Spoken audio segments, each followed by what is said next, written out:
Hello everyone, welcome to my YouTube channel the soulful diary.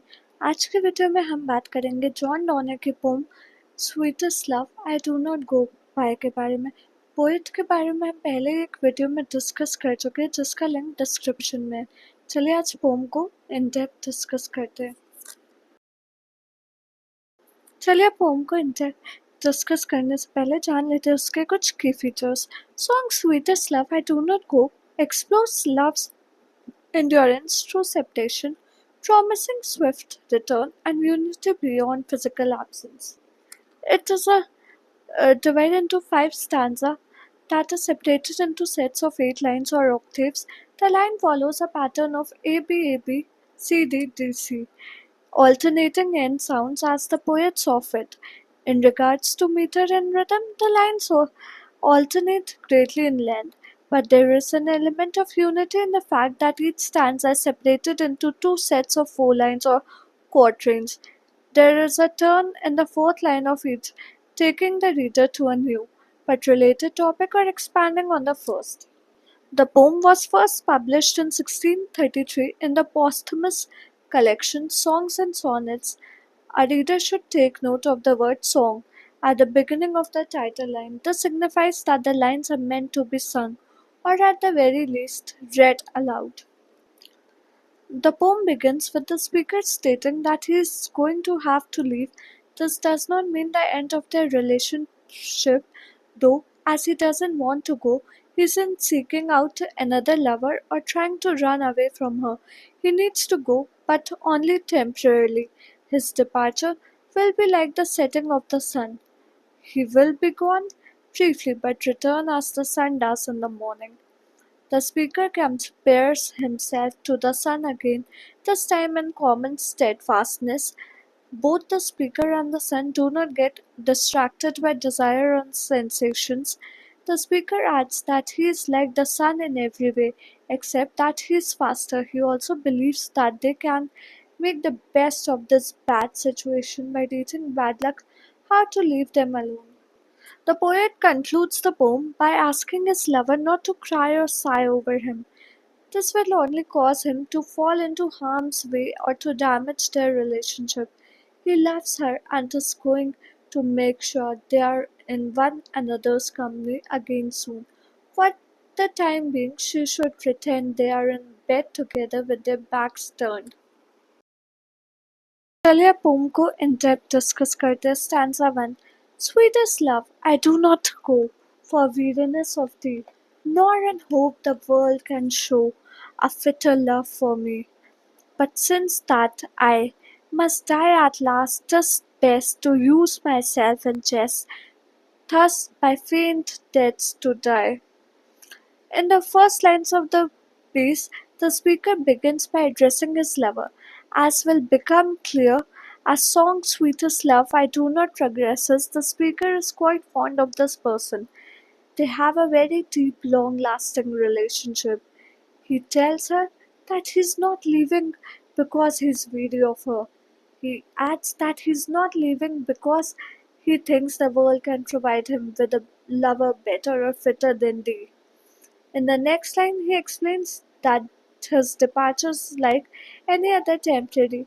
In particular, he is thinking of the greatest departure, death. Even that is only going to go on for a fixed amount of time. Stanza 2 Yesternight the sun went hence, and yet is here today. He had no desire nor sense, nor half so short a way. Then fear not me, but believe that I shall make speedier journeys since I take more wings and spurs than we. In the second stanza, the speaker utilizes the sun as an example of the temporal nature of his trip. He reminds his lover that they saw the sun go hence yesterday, but it is here today. To further calm down his lover, the speaker compares himself to the sun. The sun, he states, does not have any desire or sense. They are similar in this way as there is nothing that could throw him off his chosen path. There are no loves that could sway the listeners. In the next line, he continues his comparison. The sun and the speaker might be similar in their steadfastness, but the speaker has something that the sun does not. He's much faster.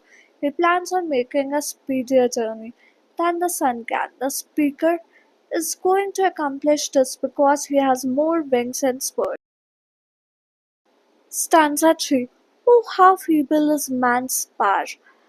That is good fortune fall, cannot add another hour, nor a lost hour recall. But come bad chance, and we join to it our strength, and we teach it art and length itself over us to advance. In the third stanza, the speaker turns to the feebleness of man's power. There is no way for humankind to control how time passes. He depicts this through an image of the failing and fading of good fortune and one's inability to add another hour.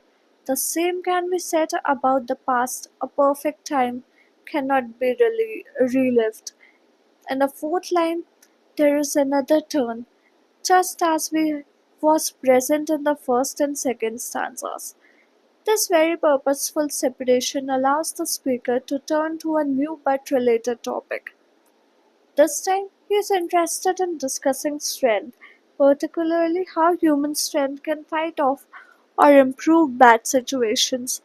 The speaker believes that we are reference to himself and the listener, as well as the human race as a whole, can teach bad chance, art and length, and keep it from taking over one's remaining days. Stanza 4. When thou sighest, not wind, but sighest my soul away. When thou weepest, unkindly kind, my life's blood doth decay. It cannot be that thou lovest me as thou sayest, if in thine my life thou waste, that art the best of me. In the fourth stanza, the speaker utilizes repetition to depict his unhappiness at his lover's sadness. He imagines a future in which she longs for his return and does damage through these emotions. The speaker does not want his lover to feel this way. Instead, he would rather her accept the separation as temporary and continue with her life. Her weeping is unkindly kind. He appreciates the clear manifestation of love, but it makes him sad. He describes how if she is weeping, she is hurting him. Then adds, if she is hurting him, then she cannot love him. He hopes through this argument to convince her not to be so depressed when he is gone. The final line is an expression of his love for the listener. Stanza 5. Let not thy diving heart forethink me any ill. Destiny may take thy part, and may thy fears fulfill. But think that we are but turned aside to sleep. They who one another keep, alive never parted be. In the final stanza of the poem, the speaker concludes his argument by summing up everything he has already said.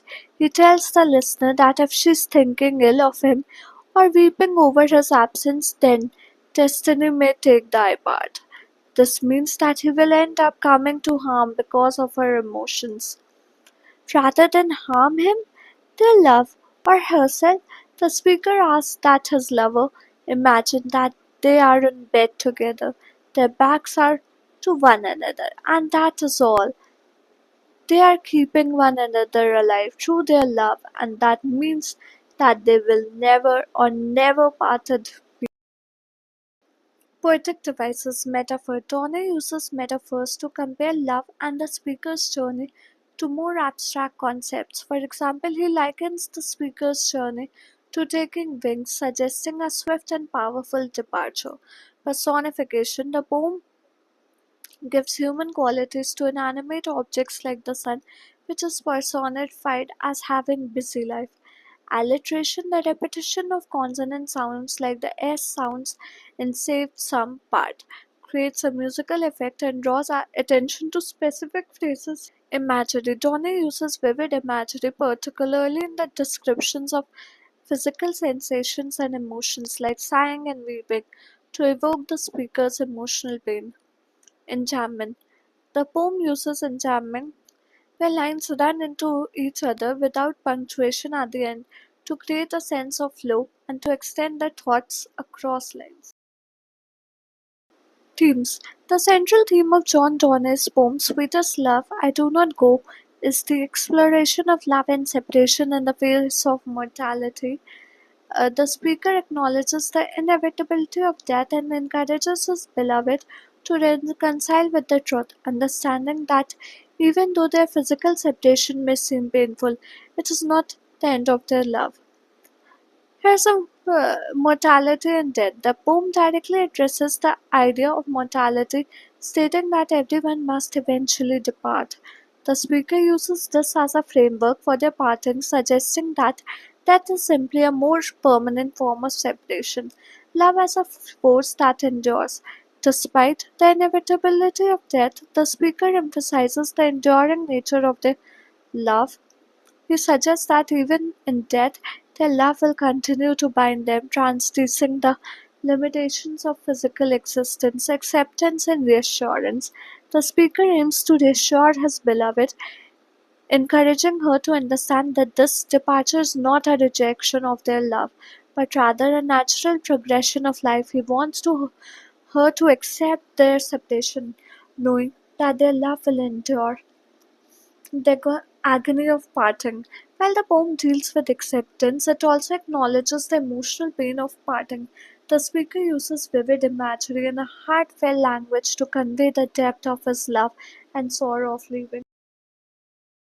Thank you. I hope आज की video आपको पसंद आई। कैसी लगी हमें comment करके बताएं और हमें ये भी कमेंट करके बताएं कि आप आने वाले वीडियोस किस टॉपिक पर देखना चाहते हैं। अगर वीडियो अच्छी लगी तो like share and subscribe to my channel.